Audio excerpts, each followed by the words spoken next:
Hi, my name is Camiel Vanderhoeven. I'm the Chief Architect and Strategist at VMS Software, and I'm going to show you how you can reduce jitter in a VMware ESXi VM in 3 simple steps.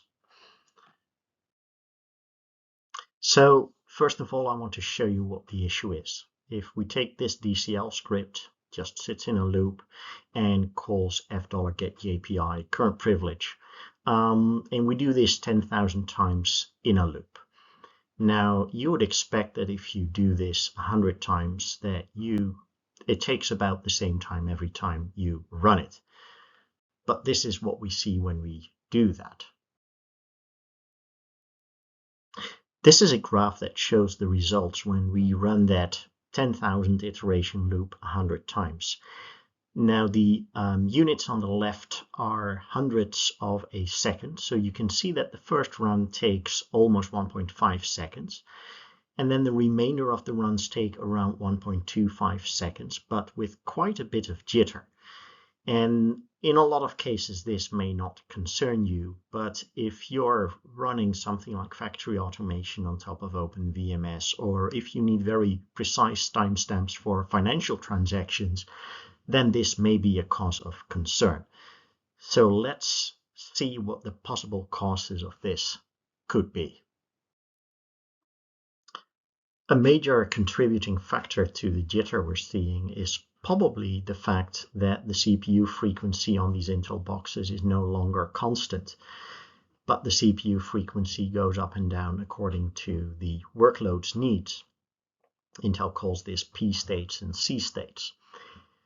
And this may very well explain the large difference we see between the first run and subsequent runs, because on that first run the CPU is just waking up.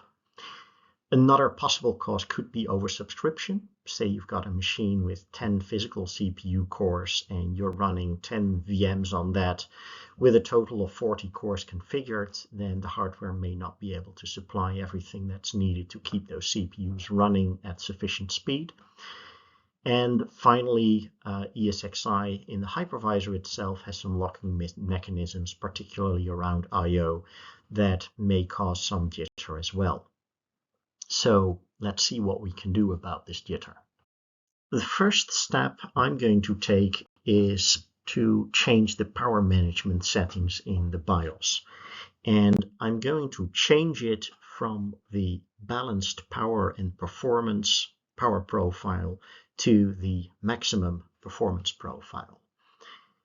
After a reboot and starting ESXi again, we run the test again, and we can see already that the picture is much more stable.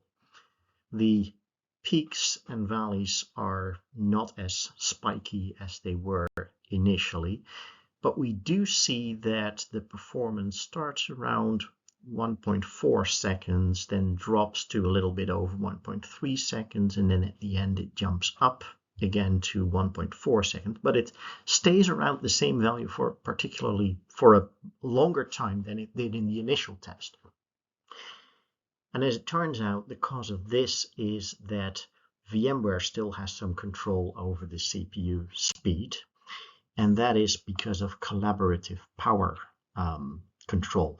And so to change that, we again go to the BIOS, we go to power management, then we go to the advanced power options, and we turn off collaborative power control here. Set that to disabled. Reboot the system, start the VM again, run the test again. And now it looks like this, the gray line. As you can see, it's way more stable than with the previous setting. Now, overall performance has gone down a little bit from the initial bit, and that's because now the CPU is no longer being overclocked. If one core is busy and the other cores on the CPU are idle, then it's possible to have that one core that is not idle run at a higher frequency than the stock processor frequency. That no longer happens now that we've disabled these settings in the BIOS. So as a final step, I'm going to edit some virtual machine settings. And first of all, I'm going to set the number of cores per socket to 1, so that the two CPUs cores in our virtual machine each get their own socket, virtual socket that is, of course. And also I'm going to add a reservation for the total number of megahertz for these two processors. So that's 4,296 megahertz. Then in the memory settings, I'm going to make sure that all of memory is pre-reserved and locked at the VMware level, so that there's no paging going on in VMware itself. And then finally, under the advanced settings, I'm going to disable logging, and I'm going to set the latency sensitivity for this virtual machine to high. After these changes, I'm going to run the virtual machine again and take a final set of tests. What we see now is the yellow line, where the variance is actually, it's difficult to see, but it's a little bit less variance than the gray line. And the performance has gone up a tiny bit, but that's negligible. So looking at the combined results from these three steps, you see here the average time the test takes, and then the standard deviation, and then the standard deviation expressed as a percentage. So as you can see, by taking these steps, we have reduced jitter tenfold at the expense of about 7% of performance. So this is really good if you really need stability in processing times rather than the fastest speed possible.